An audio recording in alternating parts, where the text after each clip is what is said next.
రే head, సైలెంట్గా వెళ్ళిపోదాం పద. సౌండ్ రాకుండా అడుగులో అడుగు వేస్తూ మెల్లిగా నడువు. ఈ మాత్రం హింట్ ఇస్తే చెలరేగిపోతాను నేను. పిల్లి కంటే సైలెంట్గా మనం ఎస్కేప్ అయిపోదాం. గ్రౌండ్లో రెచ్చిపోరా అంటే ఇక్కడ రెచ్చిపోతా అంటున్నావు. నీ వల్లే కదరా నాకు ఇన్ని సమస్యలు. నేనేం చేశాను? అసలు తప్పంతా నీది. నువ్వు టాస్ గెలవడమే మనకు దరిద్రం. ఏంట్రా ఇది? గెలిస్తేనేమో క్రెడిట్స్ మీకా, ఓడిపోతే బాధ్యత నాకా? ఇదెక్కడ అన్యాయం రా బాబు? అన్యాయం లేదు, గాడిది గుడ్డు లేదు. మొన్న నువ్వు క్వాలిఫైర్ 2లో టాస్ ఆర్ఆర్తో ఓడిపోయావు, మనం మ్యాచ్ గెలిచాము. ఫైనల్లో నువ్వు టాస్ గెలిచావు, మనం మ్యాచ్ ఓడిపోయాము.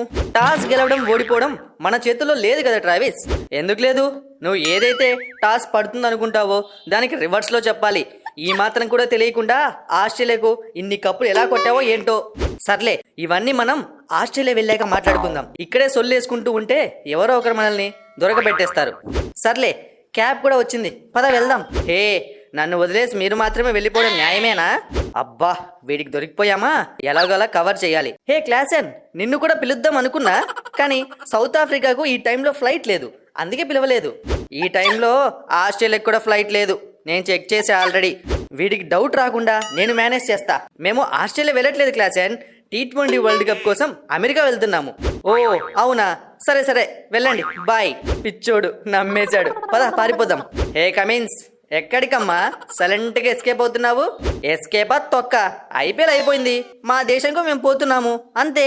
సరే, వెళ్లే ముందు మీ టీం మా టీం అందరూ వచ్చారు, కాస్త మాట్లాడి వెళ్ళండి. అబ్బా, గట్టిగా దొరికిపోయాం, ఇక తప్పించుకునే ఛాన్సే లేదు. కాసేపు తిట్లు తిని వెళ్ళిపోదాం. ఏరా కమిన్స్, మాట్లాడితే నేను సైలెన్స్ చేస్తా, ఐఆమ్ ఏ సైలెన్సర్ అంటివి. ఇప్పుడేంటి నువ్వే సైలెంట్గా పారిపోతున్నావు? అంటే గంభీరన్న, నిన్న మాకు బ్యాడ్ టైం నడిచింది, మీకు గుడ్ టైం నడిచింది, అందుకే మీరు గెలిచారు, మేము ఓడిపోయాము. మీరు ఓడిపోలేదు, మేము ఓడించాం, దారుణంగా ఓడించాం. గంభీర్ ఎక్కడుంటే సక్సెస్ అక్కడుంటుంది. అన్నా అంతొద్దు, నేను ఇంకొక 6 ఓవర్లు ఉండుంటేనా పరిస్థితి తారుమారైపోయేది. మేము ఒక 200 కొట్టేవాళ్ళం, మీరు మ్యాచ్ ఓడిపోయేవాళ్ళు.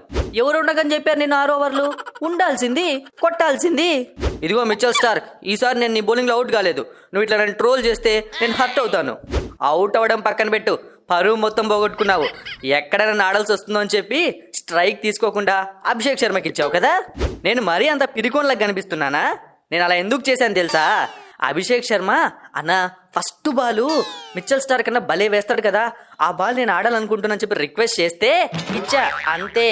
ట్రావిస్ హెడ్ అన్న, ఏదైనా చెప్పు, అబద్ధాలు మాత్రం చెప్పకు. నేనేం అలా అడగలేదు, నువ్వే కదా ఒరే వాడు ఫస్ట్ బాల్ వేస్తే ఫస్ట్ బాల్ అవుట్ అయిపోతా, ఫస్ట్ ఓవర్లోనే వికెట్ పడుతుంది, నువ్వు పోయి కవర్ చేయి అన్నావు. ఒరే ఆ మాత్రం కవర్ చేయలేవా? మనిద్దరం ఒకే టీం కదరా. సరే అదే నిజం అనుకుందాం, నువ్వేం పొడిచావు? నువ్వు వాడు ఓవర్లోనే అవుట్ అయ్యావు కదా.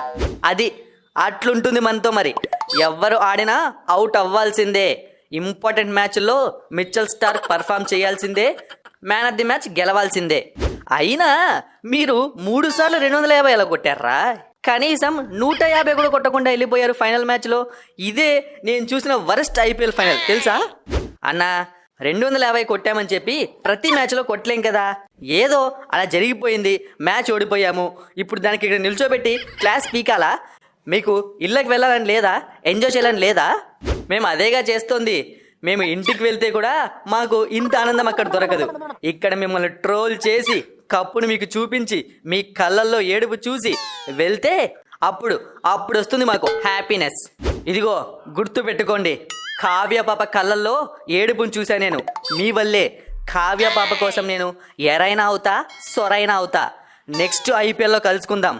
నెక్స్ట్ ఐపీఎల్లో కప్పు మాదే. ఏంటి గంభీరన్న, వీళ్ళు కూడా ఆర్సీబీ వాళ్ళలాగా ఈ సాలా కప్ నమ్మిదే నెక్స్ట్ సాలా కప్ నమ్మిదే అన్నట్టు మళ్ళీ నెక్స్ట్ ఇయర్ కొడతామంటున్నారు. అనుకోనిరా, అలా అన్నంత మాత్రాన కప్పులు వచ్చేస్తాయా ఏంటి? సరేలే, అందరూ తిట్టాల్సినవన్నీ తిట్టేశారు కదా, ఇప్పుడైనా మమ్మల్ని వెళ్ళనిస్తారా? ఈ టైంలో అమెరికాకు కూడా కనెక్టింగ్ ఫ్లైట్ ఏది లేదు. ఎలా వెళ్తున్నారు? నేను మొత్తం చెక్ చేశా. ఎవర్రా బాబు నువ్వు? అక్కడ అందరూ ఏదేదో కనుక్కుంటూ ఉంటే మేము ఎక్కడికి వెళ్తున్నామని కనుక్కోవడమే నీ పని అయిపోయింది. ఏదో మా టీం కాబట్టి ఊరికే వెళ్తున్నా, లేకుంటే బ్యాట్ ఇచ్చి కొట్టి వెళ్ళేవాడిని. ఏంటి హెనిచ్ క్లాసన్, నిన్ను పిచ్చోన్ చేశారా వీళ్ళు? అమెరికా ఏంటి, వాళ్ళు నాతో పాటు రేపు ఆస్ట్రేలియాకి వెళ్ళడానికి టికెట్స్ బుక్ చేసుకున్నారు కదా. అంటే ఇక్కడ ఎవరికి దొరకకూడదు అని రేపటిదాకా ఎయిర్పోర్ట్లో పడుకొని రేపు ఫ్లైట్ ఎక్కుదాం అనుకున్నాము. చీ, చివరకు ఇంతకు దిగజారిపోయారా? ఓడిన కెప్టెన్ పరిస్థితి ఇలాగే ఉంటుంది. మీరు నన్ను ఈ లెవెల్లో వేసుకున్నారు. ఇక కావ్య పాపకి దొరికి ఉంటే ఎలా ఉండేదో నా పరిస్థితి. కమిన్స్ అన్న, మిమ్మల్ని కావ్య పాప రమ్మంటుంది, ఏదో మాట్లాడాలంట. అయిపోయింది, అంతా అయిపోయింది. ఏదైతే జరగకూడదని ఎస్కేప్ ప్లాన్ చేశానో చివరికి అదే జరుగుతోంది. వెళ్ళి 4 తిట్లు తినేసి వస్తా. ఆల్ ది బెస్ట్ అన్న, నా కోట అయిపోయింది, ఇక నీ కోట మాత్రమే ఉంది. వెళ్ళు.